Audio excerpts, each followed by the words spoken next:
Selamat pagi jemaat yang dikasihi Tuhan Yesus Kristus.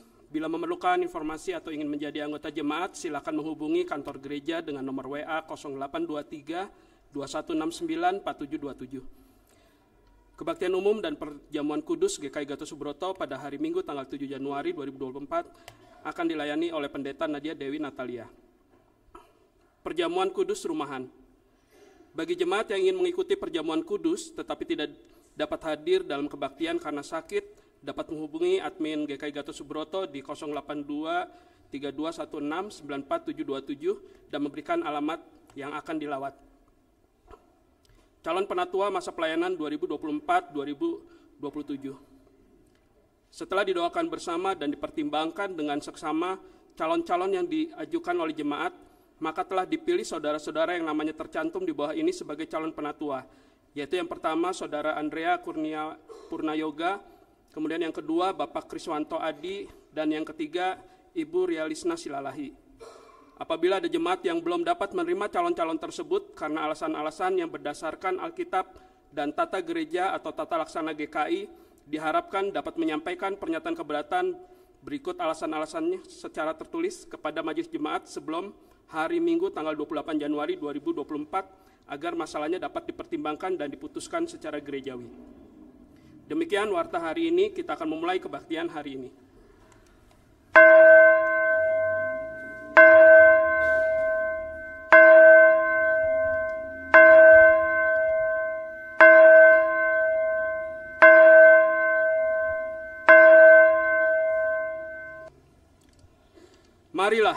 Marilah kita menyembah Tuhan dan mengingat segala hal ajaib yang telah Tuhan adakan.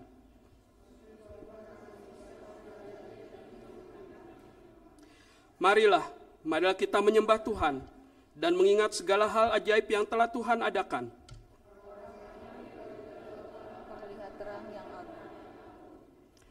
Mari kita menyembah Tuhan dan mengingat segala hal ajaib yang telah Tuhan adakan.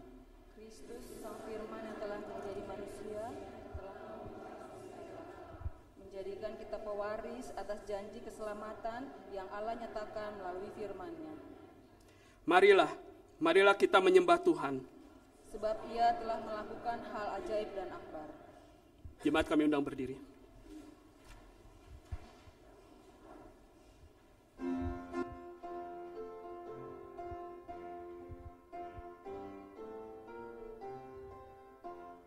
Lahir Kristus di dunia, bunyi-bunyian menyambut Dia. Lahir Kristus di dunia, puji Tuhan, haleluya. Janji lama telah genap, sabda Nabi pada masa lampau. Janji lama telah genap, zaman bersejarah tetap. Lahir Kristus di dunia, bunyi-bunyian menyambut Dia. Lahir Kristus di dunia, puji Tuhan, haleluya. Tercermin pada wajahnya, kasih karunia yang ilahi. Tercermin pada wajahnya, kemuliaan Bapanya. Lahir Kristus di dunia, bunyi-bunyian menyambut Dia. Lahir Kristus di dunia, puji Tuhan, haleluya. Yesus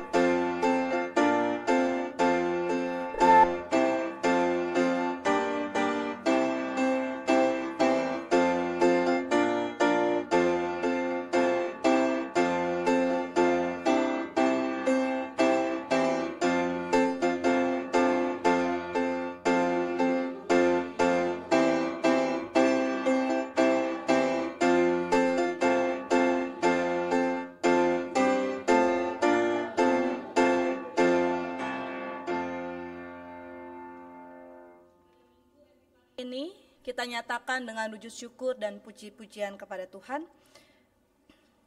Kepada Allah Bapa, Putra, dan Roh Kudus yang selalu menyertai kehidupan ini. Amin.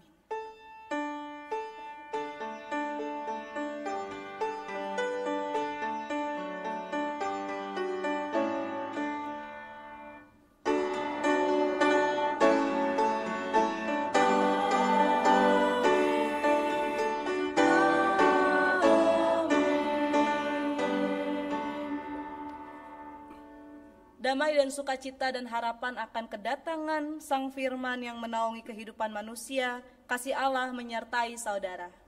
Dan menyertai saudara. Silakan duduk. Sang terang Yesus Kristus telah hadir bagi semua orang yang percaya kepadanya tanpa terkecuali. Keselamatan yang diemban atas kehendak Bapa merangkul, bukan hanya untuk orang Yahudi, tetapi menjangkau semua bangsa. Kita semua diajak untuk mengalami dan mewujudkan rasa syukur atas anugerah kehidupan yang dikasihi dan berkenan kepada Allah di dalam Yesus dengan menyatakan solidaritas Yesus bagi sesama. Seperti tertulis dalam Markus 1 ayatnya yang ke-7. Ia memberitakan demikian, sesudah aku akan datang ia yang lebih berkuasa daripada aku, membungkuk dan membuka tali kasutnya pun aku tidak layak.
Nyatakan pertobatan dengan berdoa.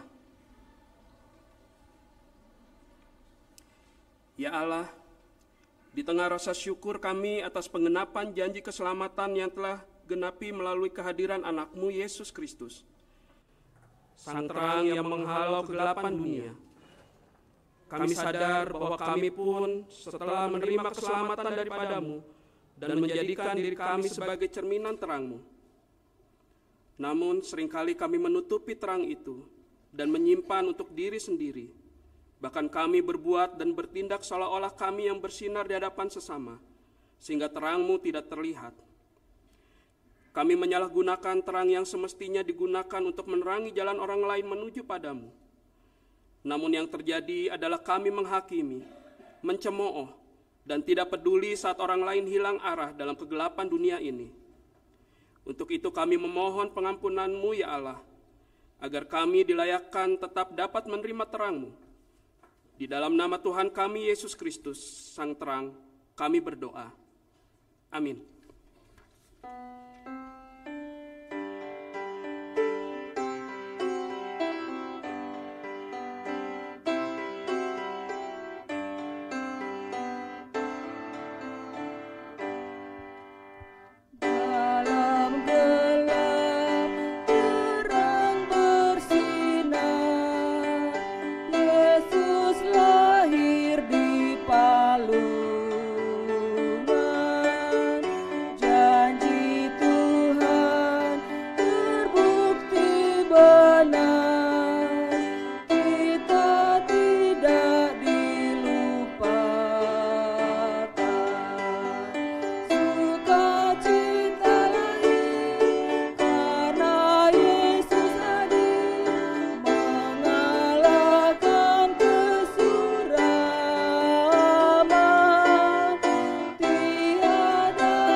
kita bangkit berdiri.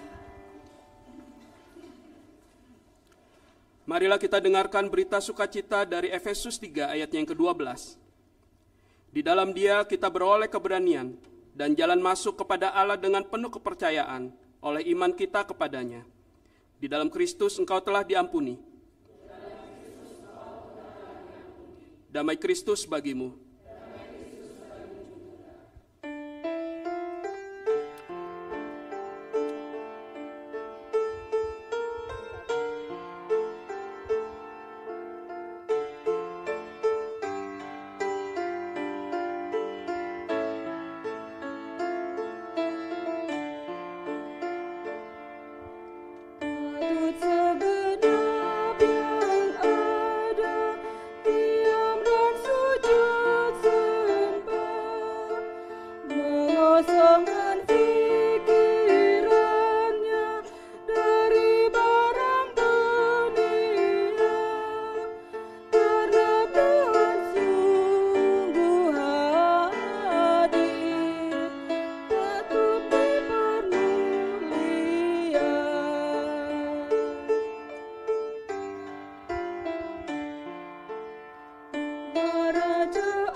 Mari kita berdoa. Patut segenap yang ada dalam diri kami memuji dan memuliakan nama Tuhan atas kebesaran dan keagungan-Mu dalam hidup kami, ya Tuhan. Kami menyadari dalam keterbatasan kami membutuhkan Engkau sebagai penolong kami. Kami membutuhkan Roh Kudus-Mu yang terus akan membimbing, menolong kami, memampukan kami, agar kami selalu ingat akan firman Tuhan, yang bukan hanya kami tetapkan dalam hati, tapi juga dalam perjalanan kehidupan kami saat kami berjumpa dengan orang-orang di sekitar kami. Ya Tuhan, saat ini kami telah mempersiapkan hati, pikiran, dan pendengaran kami. Kiranya Tuhan, kami dengan sungguh-sungguh, dengan ketulusan hati kami mau merenungkan setiap firman-Mu, agar itu tetap menjadi pedoman bagi jalan hidup kami ke depannya. Dan kiranya juga Tuhan, kiranya memberkati hamba-Mu yang akan menyampaikan firman ini, agar apa yang diucapkan dapat surut dengan kehendak Tuhan. Di dalam nama Tuhan Yesus Kristus kami berdoa. Amin.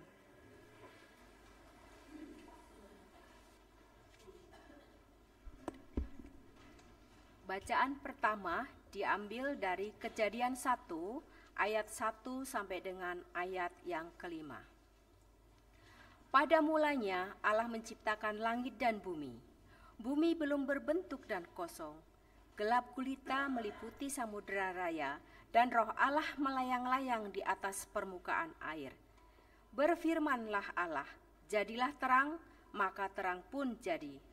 Allah melihat bahwa terang itu baik, dan Ia memisahkan terang itu dari gelap.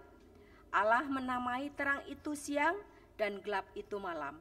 Lalu jadilah petang dan jadilah pagi. Itulah hari pertama. Demikianlah sabda Tuhan. Marilah kita menanggapi bacaan pertama dengan menyanyikan Mazmur 29.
kekuatan. Berikanlah pada Tuhan kemuliaan-Nya, sebab Dia dalam kekudusan. Pada Tuhan beri kemuliaan, pada Tuhan saja kekuatan. Mari sujud kepada Tuhan, berhiaskan kekudusan. Suara Tuhan di atas air yang besar, Allah yang mulia mengguntur. Suara Tuhan penuh dengan kekuatan, suara Tuhan semarak penuh. Pada Tuhan beri kemuliaan, pada Tuhan saja kekuatan. Mari sujud kepada Tuhan, berhiaskan kekudusan. Suara Tuhan mematahkan pohon aras, dan gunung Libanon pun melompat. Gunung Sirion melompat bagai anak banteng, suaranya menyambarkan api. Pada Tuhan beri kemuliaan, pada Tuhan saja kekuatan. Mari sujud kepada Tuhan, berhiaskan kekudusan. Suara Tuhan membuat gurun gemetar, bahkan hutan pun digundulinya. Tiap orang berseru di dalam bait-Nya, pada Tuhan segala hormat. Pada Tuhan beri kemuliaan, pada Tuhan saja kekuatan. Mari sujud kepada Tuhan, berhiaskan kekudusan. Tuhan bertata di atas air bah, sebagai Raja selamanya. Tuhan kiranya memberikan kekuatan dan berkat, sejahteralah seluruh umat-Nya.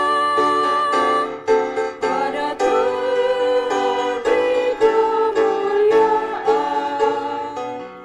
pada Tuhan saja kekuatan. Mari sujud kepada Tuhan, berhiaskan kekudusan.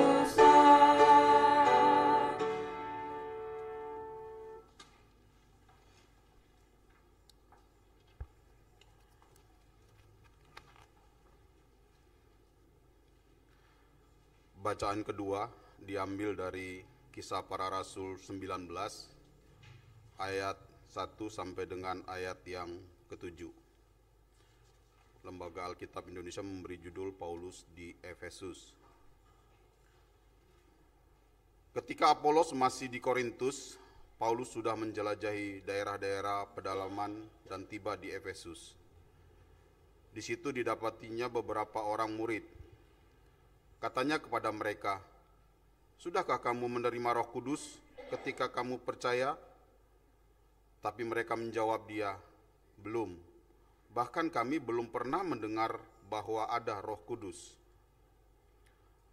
Kata Paulus kepada mereka, "Kalau begitu, dengan baptisan mana kamu telah dibaptis?" Jawab mereka, "Dengan baptisan Yohanes." Kata Paulus, "Yohanes membaptis dengan baptisan tobat dan berkata kepada orang banyak bahwa mereka harus percaya kepada Dia yang datang kemudian daripadanya, yaitu Yesus." Ketika mereka mendengar hal itu, mereka dibaptis dalam nama Tuhan Yesus. Ketika Paulus menumpangkan tangan di atas mereka, turunlah Roh Kudus ke atas mereka, dan mulailah mereka berkata-kata dalam bahasa lidah dan bernubuat. Mereka semua berjumlah kira-kira 12 orang. Demikianlah sabda Tuhan. Kepada Allah. Pembacaan Injil Yesus Kristus diambil dari Markus pasal 1 ayat 4 sampai 11.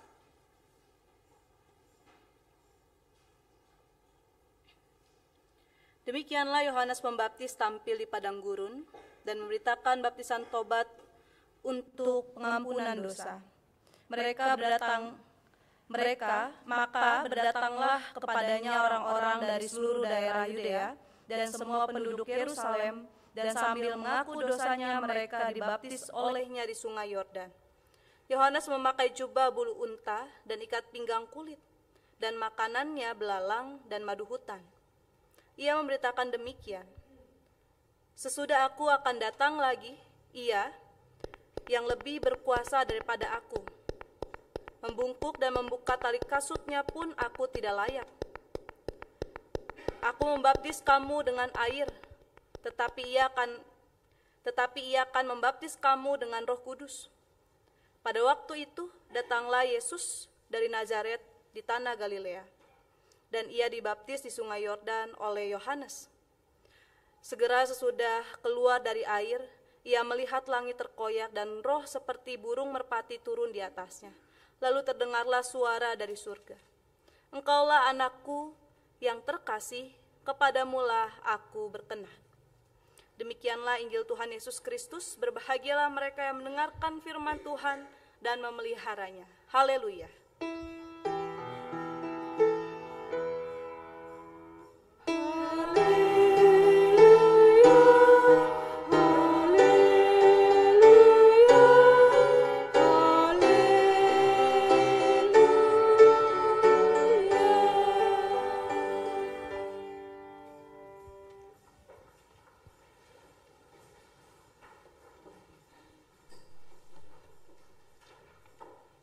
Selamat pagi Bapak Ibu dan Saudara terkasih. Apakah ada perubahan dalam hidup Bapak Ibu saat ini 7 hari setelah 2024? Ada perubahan?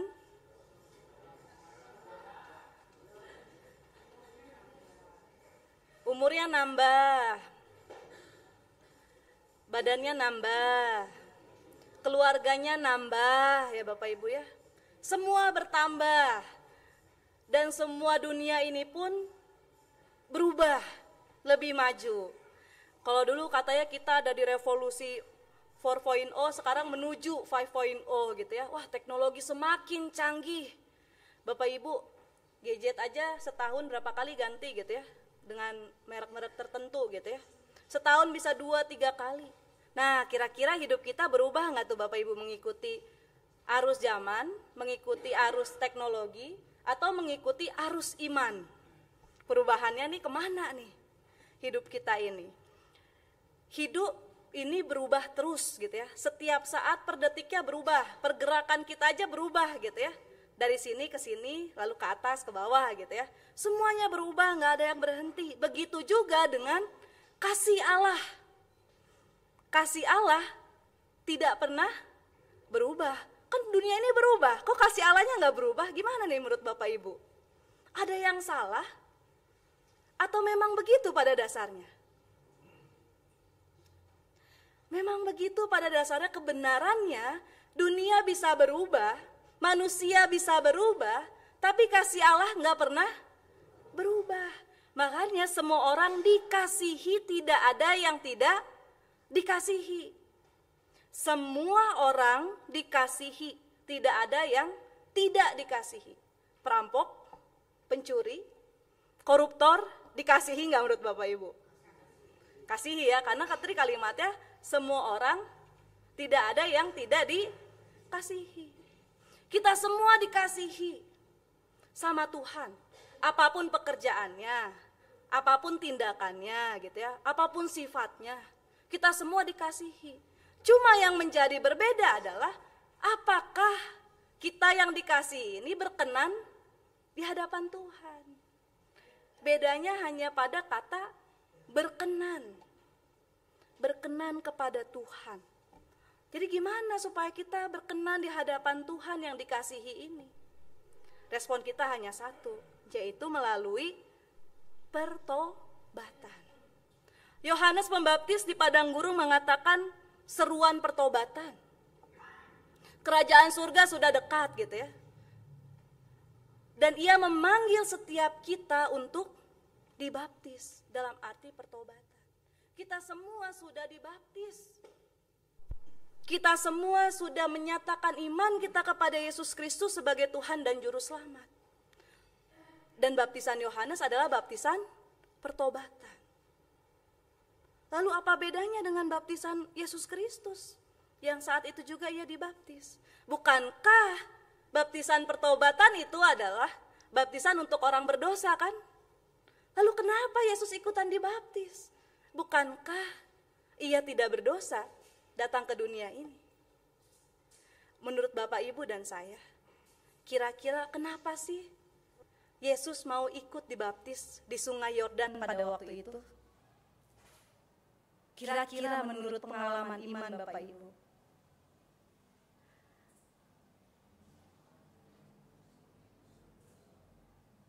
Menyatakan bahwa sebagai manusia biasa, terima kasih Pak Dike untuk jawabannya. Ada lagi Bapak Ibu?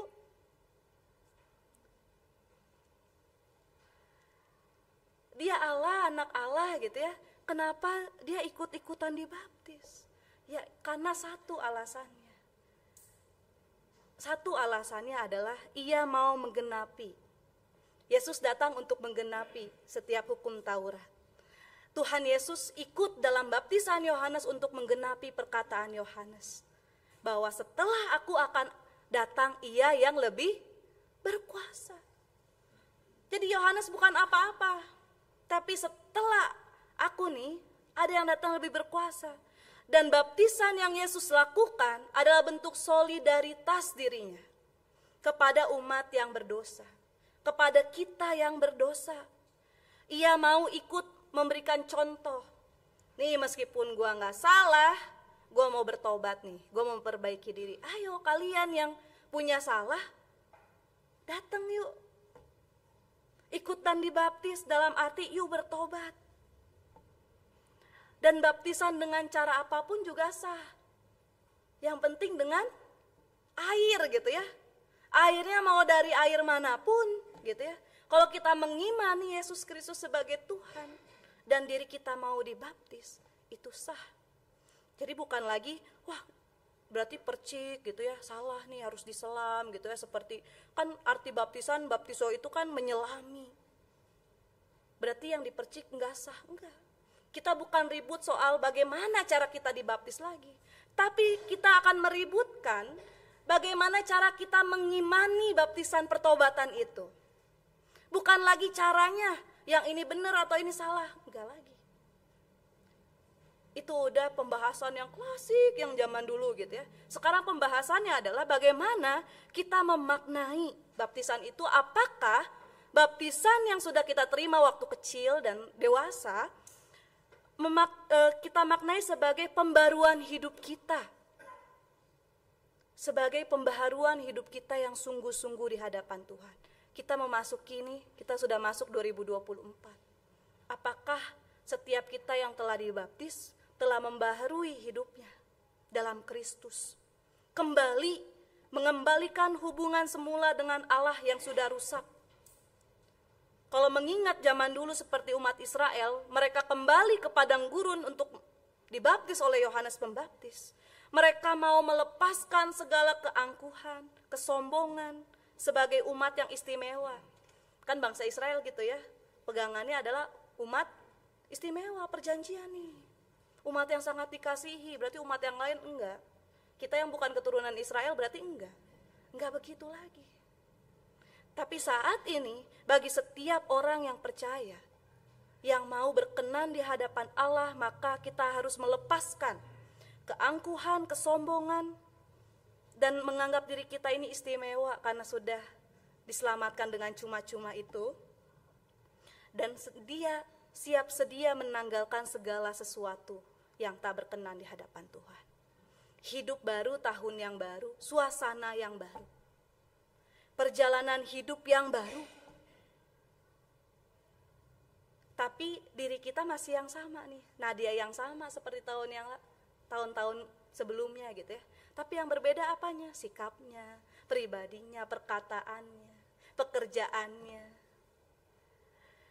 Bapak, Ibu, dan saudara terkasih, tidak mudah untuk dipanggil dalam pertobatan. Enggak mudah, harus merasakan cinta kasih Tuhan. Ada sebuah cerita fiksi nih Bapak Ibu. Ini berarti ceritanya bohong-bohongan gitu ya. Enggak ada di dunia ini seperti seorang pemuda ini Bapak Ibu.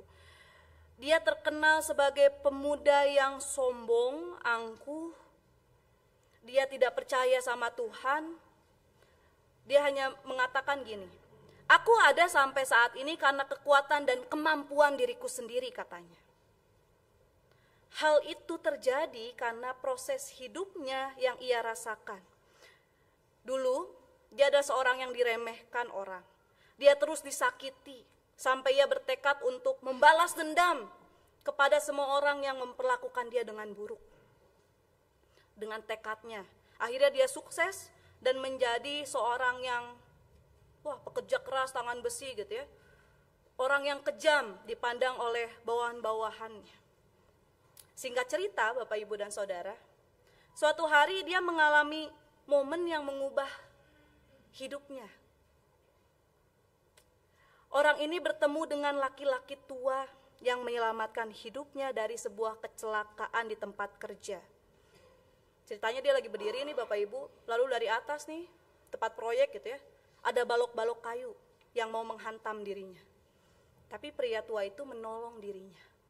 Sementara yang lain, bawahan-bawahannya yang ada di sekitarnya, tidak peduli.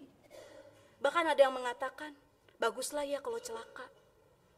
Kita nggak akan lagi ditindas, kita nggak akan lagi tidak mendapatkan keadilan. Biarkanlah dia celaka, kata yang lain. Ketika ia diselamatkan Bapak Ibu, dia melihat sekitarnya tidak ada yang menolongnya, hanya bapak tua itu. Lalu ia bertanya, kenapa Bapak mau menyelamatkan saya, katanya. Lalu bapak tua itu mengatakan, kamu pantas untuk diselamatkan dan hidup. Kata-kata itu yang terus berputar di kepala pemuda itu. Kamu pantas diselamatkan dan hidup. Dia mulai merenungkan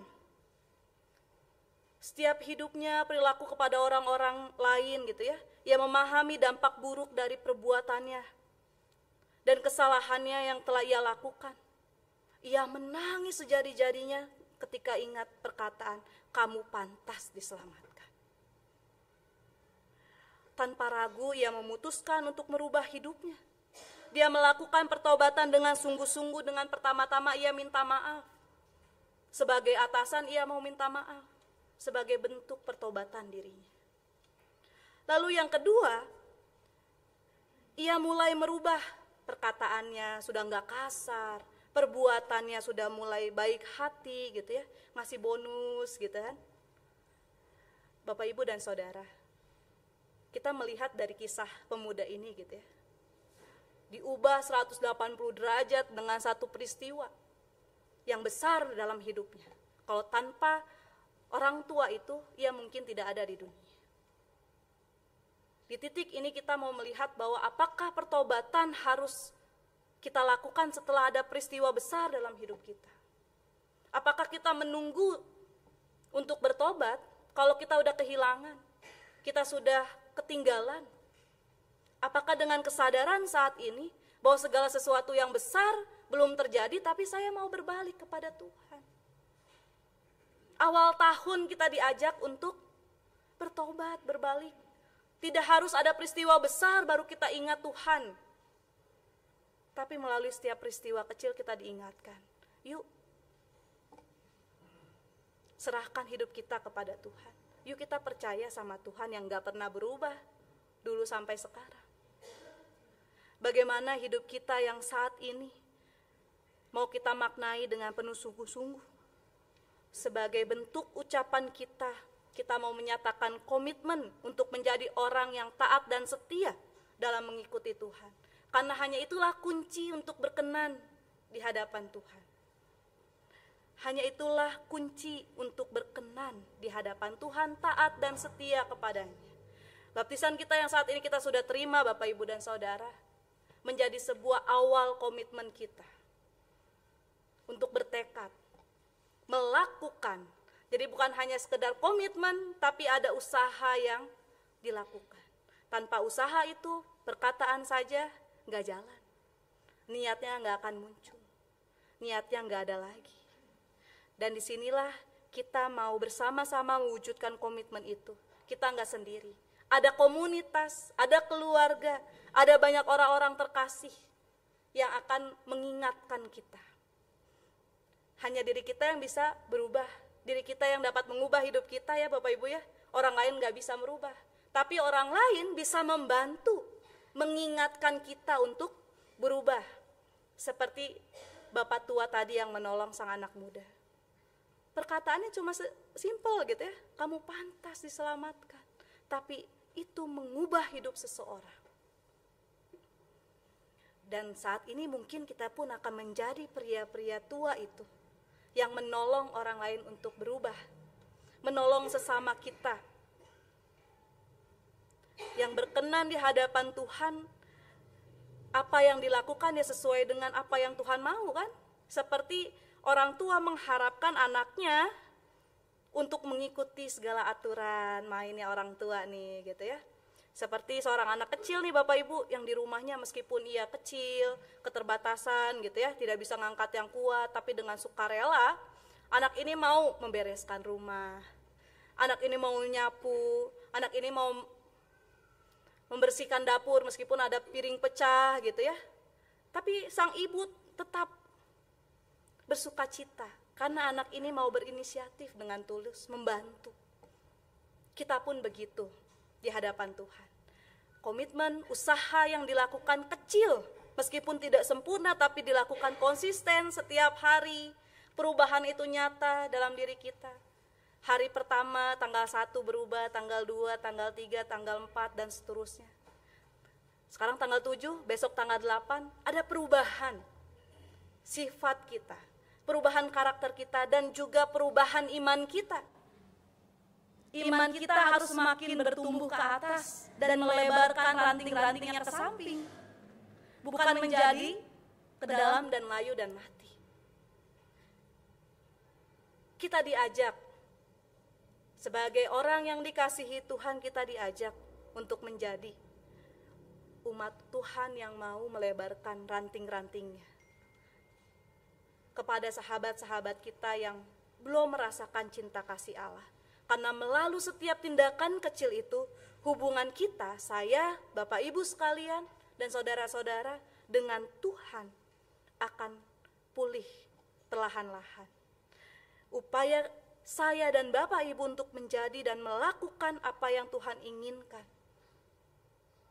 Mari kita konsisten, mari kita terus melakukannya tanpa ada rasa mengeluh capek hidup ini.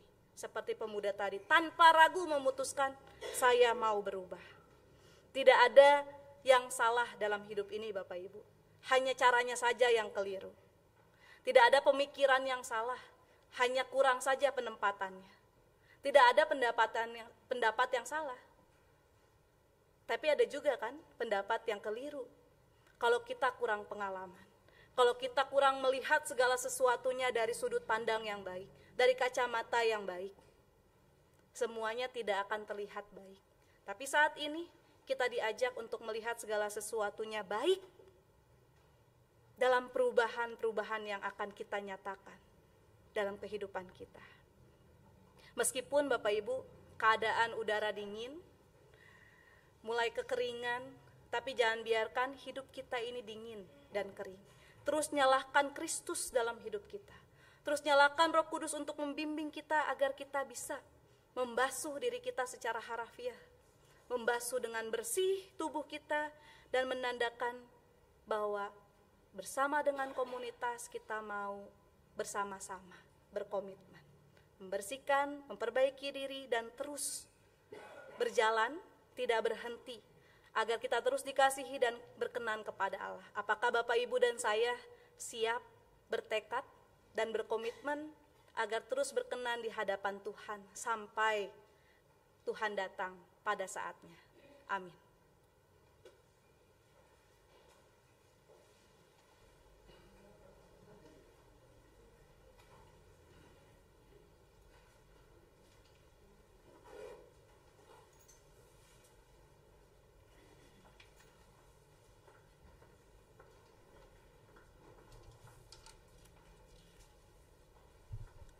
Jemaat diundang untuk bangkit berdiri.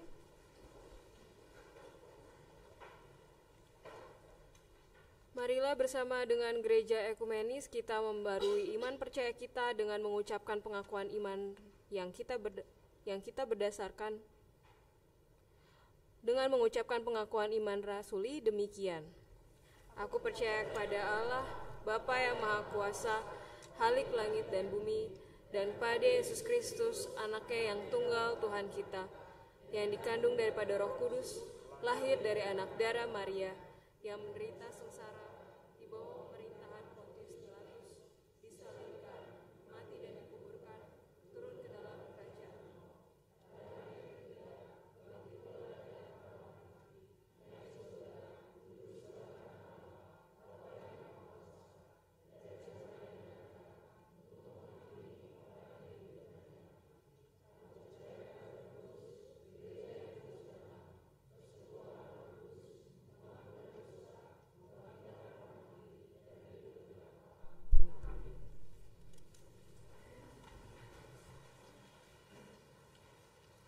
Mari kita bersyafaat.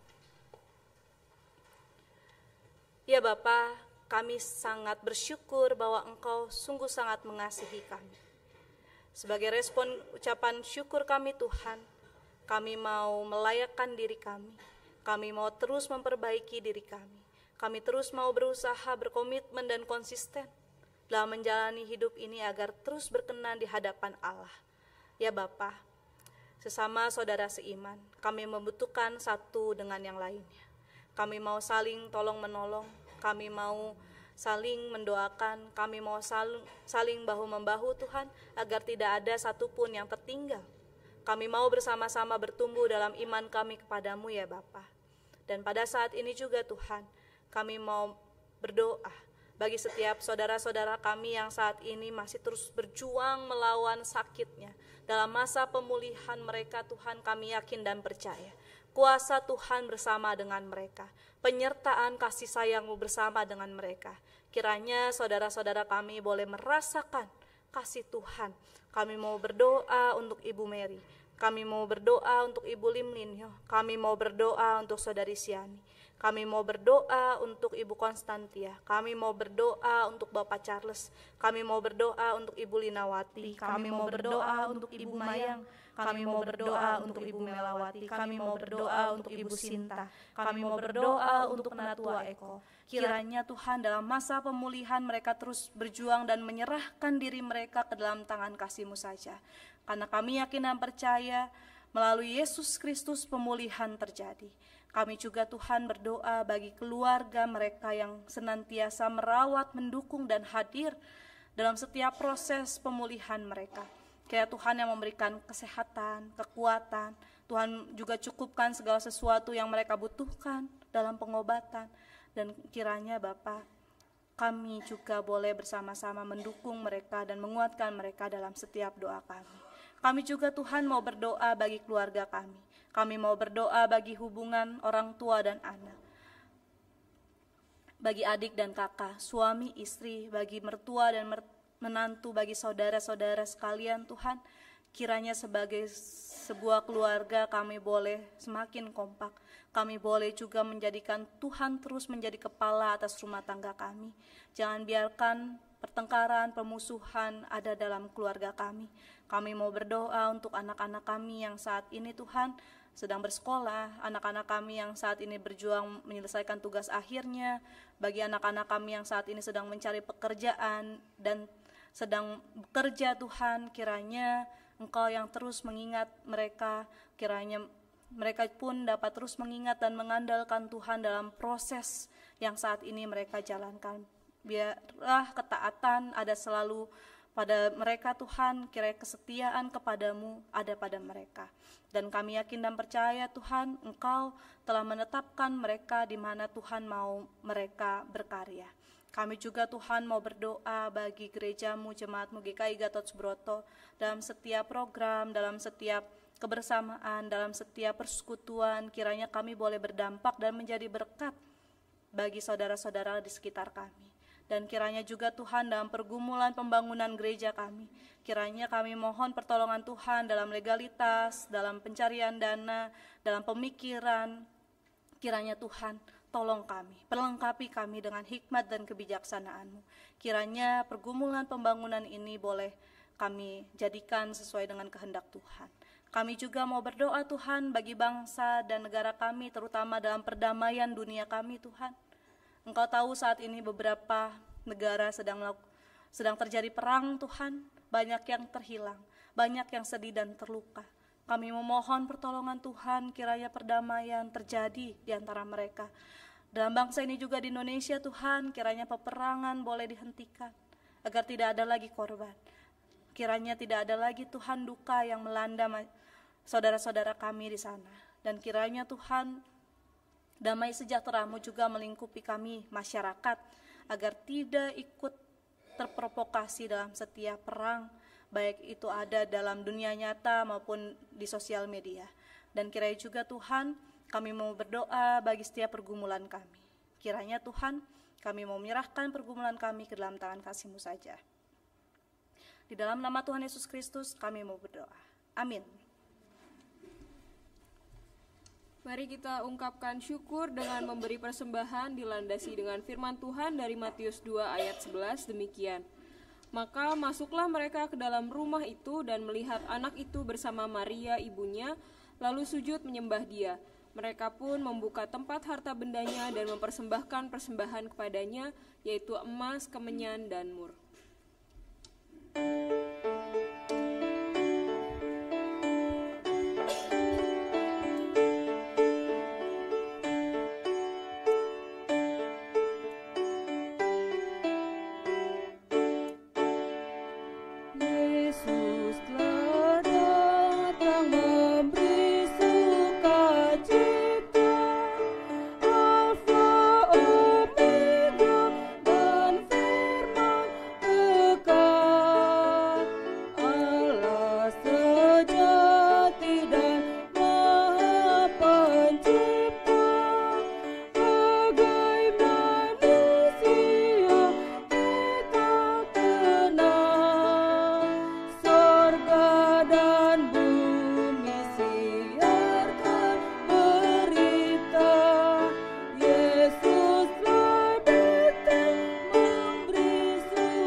Mari kita berdoa.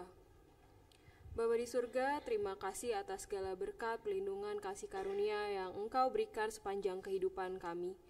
Tuhan, kami sudah memberikan persembahan kami, kiranya Engkau yang menerima persembahan kami, meskipun nilainya tidak sebanding dengan berkat-berkat yang Engkau berikan sepanjang kehidupan kami, tapi kiranya Engkau mau menerima persembahan kami. Terima kasih Tuhan atas segala kebaikan yang Engkau berikan, yang Engkau nyatakan dalam hidup kami. Di dalam nama Yesus Kristus kami telah berdoa dan ucap syukur. Amin.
Kegembiraan ibadah akan segera berakhir. Akankah semangat kegembiraan menjadi terang akan padam?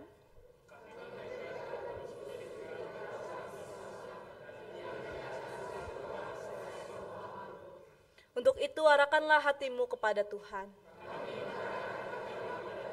Jadilah saksi Kristus. Terpujilah Tuhan. Pulang dan pergilah dalam damai sejahtera. Kiranya terang Allah yang telah bersinar senantiasa menaungi langkahmu. Biarlah juga menerangi hatimu sehingga segala perbuatan berkenan kepadanya. Dan jadilah terang bagi sesama yang terhilang arah, agar selalu melalui terang Kristus yang terpancar dalam dirimu, membawanya pada keselamatan yang Allah janjikan untuk semua orang melalui Bapa, Putra, dan Roh Kudus dari sekarang sampai selama-lamanya.